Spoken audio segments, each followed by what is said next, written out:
Linden. Wir sind so viele in Berlin. Wir sind ein Teil der grünsten Metropole der Welt. Die Menschen haben eine Straße nach uns benannt. Unter den Linden. In den letzten 100 Jahren hat sich viel ereignet. Wir waren stumme Zeugen von so viel Leid und Zerstörung. Olympische Spiele 1936. Unter den Linden wurde zu Asphaltwüste. Zweiter menschlicher Weltkrieg. Nur 8 von uns sind übrig geblieben. Weiterbau der U-Bahn-Linie 5. 54 von uns mussten sterben. Ruhig, ruhig, Baumgeschwister. Ich übernehme das Wort. Wir waren lange stille Beobachter, doch nun ist es an der Zeit, dass ich euch in die Erlebnisse meiner grünen Verwandtschaft einführe. Wartet mal, ich bin doch hier. Ich bin eine Silberlinde, eine der wenigen, die auf dieser Straße noch seit 1935 steht. Viele WissenschaftlerInnen bezeichnen mich als Tilia tomentosa. Die Menschen haben mir diese Nummer gegeben.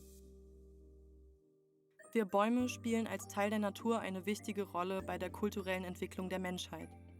So trinken Menschen unsere Blüten in Form eines Tees, da er eine besonders heilende Wirkung hat. Seit Jahrtausenden wird unser Holz weltweit für verschiedene materielle Zwecke genutzt. Meine Urgroßmutter lebt nun als schwarze Madonna von Częstochow auf einer Lindenholztafel weiter. Mein Urgroßvater befindet sich derzeit in einem dänischen Museum. Er diente vor mehr als 2000 Jahren den Menschen in Form eines Lindenholzbootes. Seit kurzem spielt meine Schwester in einer Rockband als Bassgitarre.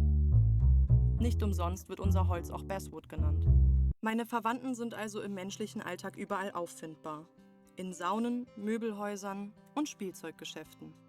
Jedoch sind wir nicht nur in Form von menschlichen Kulturgütern bedeutsam. Als lebendige Wesen haben wir eine besondere ökologische Aufgabe für die Stadtnatur. Von nun an spreche ich im Namen aller mir bekannten Stadtbäume. Wir sorgen uns hier nicht nur um unsere Freunde wie um Vögel, Eichhörnchen und Insekten, denen wir einen wichtigen Lebensraum bieten, sondern auch um Menschen. Doch unsere menschlichen MitbewohnerInnen machen es uns nicht leicht. Mit ihrer Lebensweise bringen sie unseren schönen Planeten und ihre Grünblattgefährten in Gefahr. Da sie eine enorme geologische Kraft ausüben, wurde in der Wissenschaft sogar ein neues Zeitalter benannt: das Anthropozän. Wir arbeiten hart, um die menschlich verursachten Folgen abzumildern. Die Luftqualität in den Städten verschlechtert sich aufgrund der Auswirkungen vieler menschlicher Technologien. Wir wiederum absorbieren viele Abgase mit unseren Blättern und versorgen die Menschen mit sauerstoffreicher Luft. Außerdem verursachen menschliche Aktivitäten wie das sogenannte Autofahren eine Menge Lärm in der Stadt. Das Rascheln unserer Blätter und majestätischen Kronen unterdrückt einen Teil des Lärms. Und seltsamerweise haben die Menschen begonnen, für ihren Autoverkehr, ihre Gehwege und Häuser den Boden mit Asphalt zu bedecken.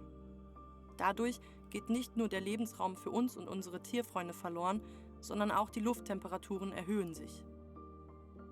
Doch meine Mitbäume und ich spenden Schatten, unter dem Menschen einen kühlen Platz zum Verweilen finden. Wir schaffen der Stadt an heißen Tagen Abkühlung und Schutz vor grellen Sonnenstrahlen. Die Menschen haben gemerkt, dass wir eine wichtige Aufgabe erfüllen und nicht nur Dekorationselement sind. Deshalb versucht der Staat, die Natur zu ordnen. Dabei werden häufig vereinfachende Modelle angewandt. Diese spiegeln nicht immer die Vielfalt der realen Welt wider.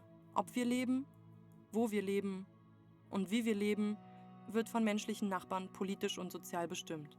Die Menschen pflanzen unsere kleinen Jünglinge in Reihen dicht nebeneinander. Doch unsere einzigartigen Bedürfnisse werden dabei häufig übersehen.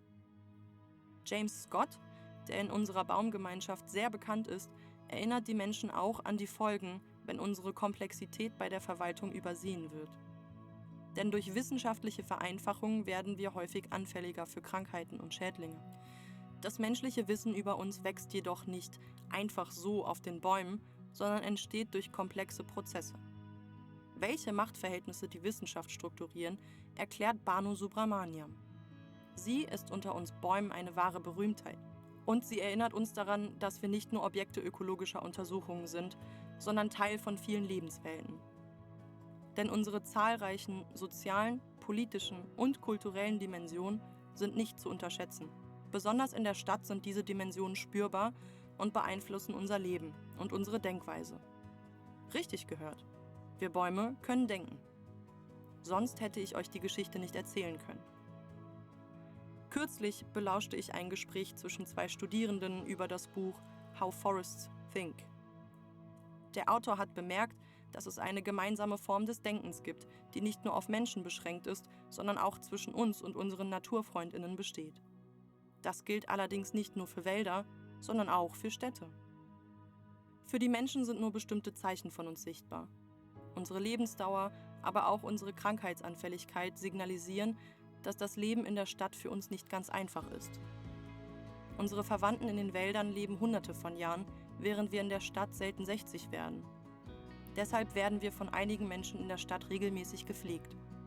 Sie entfernen kranke Äste, schneiden unsere Kronen, behandeln Schäden an unseren Wurzeln und wässern uns sogar in unseren ersten Lebensjahren. Doch einige fällen uns auch.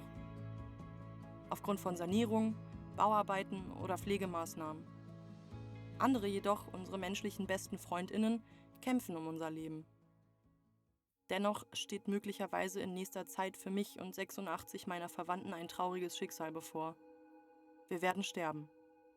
Einige von uns sind krank und können gegen all die Stressfaktoren nicht länger ankämpfen. Künftig steht hier eine neue Generation von Bäumen, die wohl klimaresistenter sind, als wir es je waren. Aber bis es soweit ist, wird es hier wohl eine Weile so sein wie vor 100 Jahren. Unter den Linden, fast ohne Linden. Unter den Linden gehen spazieren die Mägdelein. Wenn du Lust hast anzuwinden, dann spaziere hinterdrein. Fängst du an beim Kaffeebauer, sagt sie dir noch, ich bedauere, bist du am Pariser Platz. Schwupps, da ist sie schon, dein Schatz. Unter den Linden promeniere ich immer.